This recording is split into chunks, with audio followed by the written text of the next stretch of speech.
cowboy, era você além das outras três. Eu enfrentava os batalhões, os alemães e seus canhões. Guardava o meu bodoque e ensaiava para as matinês. Agora eu era o rei, era Albertel e era também juiz. E pela minha lei a gente era obrigado a ser feliz.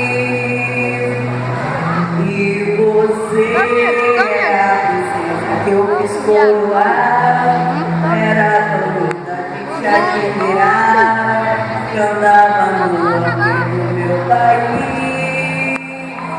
Segure, meu filho. Não fuja não, finja que agora eu era o seu brinquedo.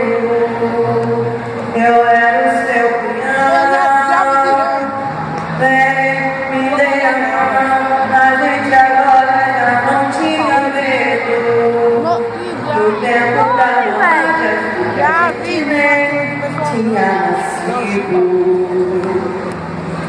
Agora era fatal que o pai de terminasse assim. Pra lá desse quintal era uma noite que não tem mais fim. Pois você sumiu do mundo sem me avisar. Agora eu era louco a perguntar o que é que a vida vai fazer de mim. Pois você sumiu do mundo sem me avisar.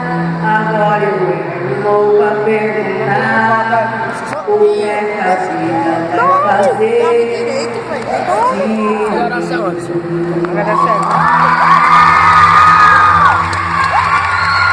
Eu sei.